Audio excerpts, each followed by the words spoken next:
Hey guys, and welcome back to another Warcraft video. So today I'm going to be running through the Arcane Mage with you. Now, if you have previously just wrote off Arcane, or even Mages entirely, it's worth listening on in this video, because, honestly, I was very impressed with how just one or two really subtle tweaks have vastly improved the amount of fun that I was having with the class. So right now you've got a bit of dungeon footage going on. I'll eventually cut to just me chilling out with the target dummies just to show you the different talents and talk through that. And yeah, now currently what I've noticed is that you kind of, once again, like with the warriors, you're probably going to have a AoE focused build and maybe perhaps a more single target focused build with the way that your talents work. So that could be rather interesting, I guess, but overall I've got to say it's a really fun class. The major improvement that they've added is this thing called Arcane Orb, and you'll probably see me use it in the video. Actually, it's worth just saying, I was streaming at the time of that video. I was basically putting most of my brain power behind talking to the chat, so honestly, quality of play, piss poor. Plus, I'm a big scrub who's used to tell me when helping me out. But anyway, you'll see Arcane Orb fire off, and that is such a cool ability. In my opinion, it's just improved how Arcane plays so much. It's basically that extra bit of spice that the rotation of Arcane needed, because I previously thought that the rotation of Arcane was in theory sound, but perhaps just lacking in a bit of oomph. Well, this is the oomph. This is the interesting thing that spices it up, that perhaps makes it a little bit less deterministic. So that's really cool, and then in terms of your other talents and stuff like that, it's all fine. I just feel like this is more of an incremental upgrade to the class. I don't really feel like the item prune has, or not item prune, the ability prune, I don't really think it's hurt the class that much. In fact, this just feels like a nice evolution on the Arcane Mage gameplay that is an absolute ton of fun to play. So with all that said, let's jump in-game and have a look at the talents. Okay, so here we are in Stormwind. Now, what I want to do here is show you the talents and that kind of thing. I'm not going to move into the trade district yet because honestly, it's absolutely bunked and there's spells flying off all over the place. What's more important is just to run you through the talents, and I'll show them to you in a minute and just give you my thoughts after playing them with them for a bit. So first of all, we've got Overpowered. This just means your Arcane Missiles extends arcane power by 2 seconds. You know what, fair enough, that's cool, it increases one of your main cooldowns, and I suppose you can get some gameplay in there with stacking up your arcane power with, you know, with 2 or 3 stacks even of arcane missiles. You can now get 3, by the way, due to a Draenor perk, but honestly, I don't think it's too interesting, and often you want to use something like Overpowered on cooldown anyway, so it may not line up. That's why I don't choose to use that. Now we come to the interesting talents. So we've got Prismatic Crystal. Look, you've all seen that in my previous talent video. Essentially, it summons a crystal, you can attack that crystal, and when you attack the crystal, it amplifies the amount of damage you do by 30%, then radiates that out evenly to everything within 8 yards. Again, it's fine. It's definitely something that's great in an AoE and a sort of single target situation. Next, we have got the Arcane Orb. Now this is the awesome one. It launches a big old orb, you know, 40 yards in front of you, traveling basically in the direction that you are currently pointing, and does a whole bunch of damage to enemies that it passes through. And every time it does like damage to something, it will give you an arcane charge. So in an AoE situation, boom, instantly you have 4 arcane charges. Now, this is an extremely fun talent when you have multiple targets up, and because of that, I just think it's absolutely fantastic. Now, one other thing to talk about is, which tier? Yes, the 75 tier. So, Nether Tempest is basically your kind of Mage Bomb style thing. This will do, well, right now it says 3000 damage over 12 seconds to your target, and then it'll radiate out some damage to targets within 10 yards of that target. But the damage is increased by 50% per arcane charge at cast time, so you always want to make sure that you've got a really charged up Nether Tempest. This is great because I think Living Bomb, which used to be the best choice in MoP, didn't really scale with the arcane charges, so I think that's really cool.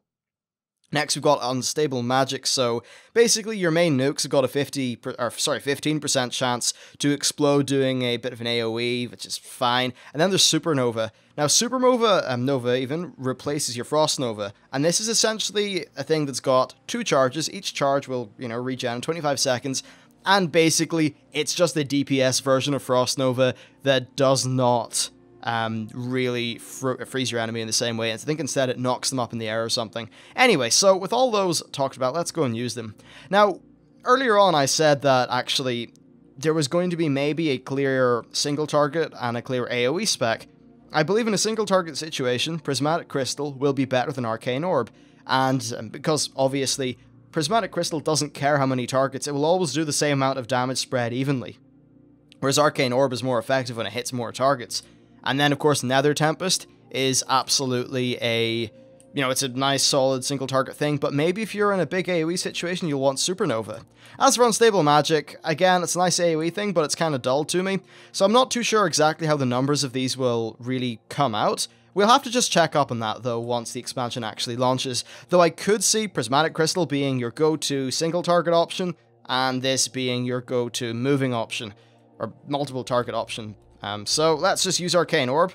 First thing you want to check is just up here my arcane charges. I currently do not have any. So let's just move over to these targets and we will go pop. Summons off that. It went through 3 targets, but it did damage more than 3 times, meaning we now have 4 arcane charges and we can instantly just pop off an arcane barrage. Now that's really awesome. If we were to move over to Prismatic Crystal, however, and there we go, the cooldown's off, then what you'll see is whether this hits 1 target or 10 targets, it's still going to do the same amount of damage because it splits everything evenly. So if we start whacking this, then, you know, it radiates the damage out. And instead of this just doing, say, 7,000 damage to each one of these targets, it would instead do 21,000 damage if there was only 1 other target inside it. So that's where I think there could be a bit of a thing going on there with your, you know, sort of PvP, your AoE option and your single target option. Now, as for the rest of the class, it feels the same. However, one big change actually comes in with Rune of Power. Where's that tier? Yes, so Mirror Image, I think, is just going to be the standard thing. We all know. Rune of Power no longer has got its mana effect. So it places a Rune of Power on the ground for 3 minutes, which increases your spell damage by 15% while you stand within 8 yards of it, and you can have 2 up at any one time. So instead of this tying in with your mana gameplay and how that works with your mastery, you just get a flat-out increase in damage. So we will probably have to number all this out. I just went with Encanter's flow. Now the reason for that is because I was streaming and honestly I just didn't want to have to pay attention to my positioning as much. And also there's a lot of movement going on in some of the fights, so I thought that I wouldn't get 100% uptime on the Rune of Power. This just basically it's interesting. So as time goes on during combat, you will get an increasing damage buff, which will essentially cycle up to 25% increased damage, and then cycle down to 5% increased damage. So if you can time things, guys, so that your Arcane Barrage, or maybe all your Arcane Missiles procs at 4 stacks of Arcane Charge, if you can time it so that they are going on when the 25% attack or damage buff is on, then you're going to be more effective. So I think this is interesting. I'm just not too sure like how much you'll be able to time things, and perhaps that could get really annoying in terms of this being optimal, but kind of hard to do. So, there's that. Now, I'll just do a little bit of a basic rotation here, so we'll switch back to Arcane Orb because, you know what, it's fun. Prismatic Crystal is not as fun as Arcane Orb, plus, if there's any movement going on, Prismatic Crystal is useless. At least you can aim Arcane Orb. So, let's just say we're attacking this dummy here, and we start sort of casting off. So there's our Arcane Blasts, blah blah blah. We'll wait until we get 4 stacks of our charge. So there you go, we're at 4 stacks. We just want to blow off our Arcane Missiles. We get no more procs, so we just fire off Barrage. Then, okay, I would have positioned myself beforehand there, but we can fire this off. Instantly we're back at 4 Arcane Charges. We can instantly Barrage again. So you've definitely got a high burst capability there that does a lot of AoE damage, which is pretty cool. And overall, I've got to say, it just feels like a bunch of fun. Anyway, with that done, let's move on to just some of the footage that I got from the stream. Right then, so now that you've had a look at the talents, it's just time to talk about what I overall think about how the class plays. Well, I like the way that there is a lot of meaningful choice with your talents, and also a lot of those talents are DPS altering. You know, you've got, in fact, 3 tiers of DPS altering talents. Now, this is something that went on with the Warriors, and I really like having more tiers of DPS altering talents because what that essentially does is it gives you more customization over sort of your base rotation and how your class at a very fundamental level plays, so that yes, while you are an Arcane Mage, you certainly have got more variants of Arcane Mage gameplay going on. And that just makes me really happy, if I'm honest. I just think that's really good. However, like with the Warrior, it does come with a problem where you could have the ideal AoE spec and the ideal single target spec. So if you are a mage who's trying to raid at a decently high level, then your group is probably going to demand that you change into the most, perfect whatever set of talents for every fight, which is totally reasonable demand. So you're definitely going to be carrying a lot of those Tombs of the Clear Mind around with you. Now, another thing that's happened, and by the way, just, this is still beta, but the mana-based gameplay does not seem to be as punishing. I don't know if that's tied in with the removal of Rune of Power, but I did not feel like my subsequent Arcane Blasts were really taking away as much of my mana, as in terms of percentages, as they previously did in MoP. But still, it felt good, and obviously, if I were to be careless with just sitting there spamming Arcane Blast at 4 stacks of Arcane Charge, I would do suboptimal DPS. So obviously, that gameplay is still there. It's just that instead of having to rely on your Rune of Power to regen your mana, you just have to play around with your base mana regen, and then use Rune of Power as an additional sort of DPS increase. Now, if I'm honest, I think that's okay.